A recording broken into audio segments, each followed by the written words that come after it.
صفات كالدبق اللوعة حيلا العقرب صفات العقرب اسكا إلاني عقرب كالصفة دي سبت غانا وبيبوس سوتها قدنا عش جحاس باي من جحاس وتمساح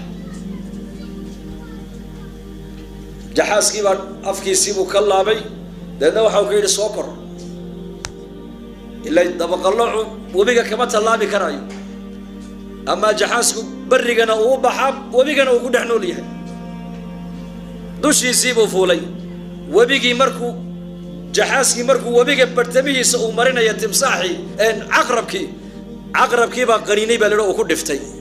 مركا صدا اوسو يقولي ما نو وبيقى كات اللابين يدي قريني سابو كيدي مركا سوري الصدا ما هنا سيكلا ما قانبو دانبو ما عندي إلا هذا بويل وحكى لما بحا يقول سن كابا مودد الله فرديا عندي صومر تبا كدف وان كود دفتا واشغاد يدبول وانا وظيفة يدبول فرقادات كقار هدي سلا نقضان كورم مقايا داون هدو الله فرديستا قبيالة دي بوليتيك وحي ودن كينو صدن سنو هور كهر وكدمي هدو مقايا دا كاكاشا كينا يو سوشال ميديا قليل كورم هالكي اللي ورن لها إلهو ودن كيغي نبض نوغدك إلهو مدح خير قبطا نوكي إلهو أمنيك النوز زيادي إلهو مسلمين تندلك إيقا كنو القلوب تو دمده وتلدو دمده ومكرك قال ذا النقص عدا إلهو النقاقبو هالكي اللي أورن لها يا أمد اللو دعين لها هذا الأمد اسكود وينا أتكوهد لهين هذا المقايد دا الله فريسة تتكورن ريهب المانتا وينا مدحتنا والأصوى بحان وعقرب هذا صفات العقرب نفع وعينا ديالتان نفع ومدى أنفع طبيعة الشنيدة يلو طبيعة ضفارك هيلن الشنيدة طبيعة دو النوعي قيد كما اكتو قيد كما ملكا كما فريستو قيد كما يشوقو قروح بدن بشنيدة وكتو الفريستا وبح على الشيء نوحي لعيك صوصارا ملب ليري فيه شفاء للناس ملب كان يجعل لا تقول لما جعل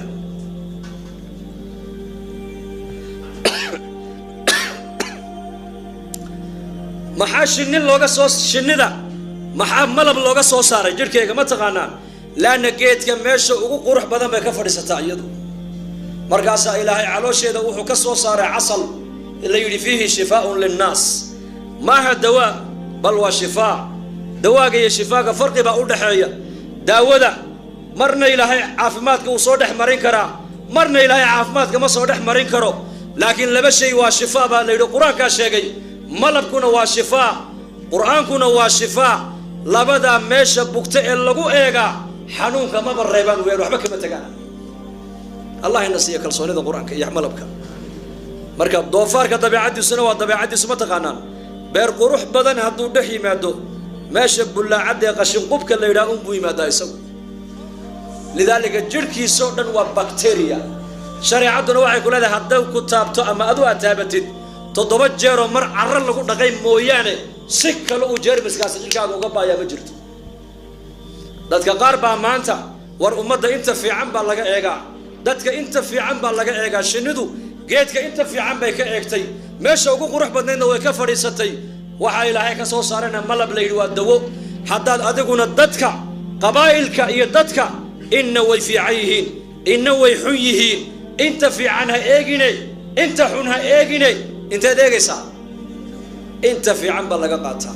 هذا البعض مقشي انت سفي عن بلغا قاتا هذا الكاديغا كاسو بخايا قياس هذا الامده اسكو كينيا ها كاسو بخو waxaad noqonaysaa hadda dadka inta fiican aad ka raacdo oo inta fiican aad ka eegto waxa ilaahay ku soo dhex marin doona talo ama hadal ummadda isku keenaba ilaahay ku soo dhex marin wa illa hadda qabiil walba intooda xurun aad ka eegto oo inta fiican aad ka eegi weydo waxaad noqonaysaa dabeecadda waxaad yeelataa doofaarka deedna waxaad noqonaysaa bakteeriyaad noqonaysaa meeshaad fadhiisataba jeermis baad ku reebaysaa markaas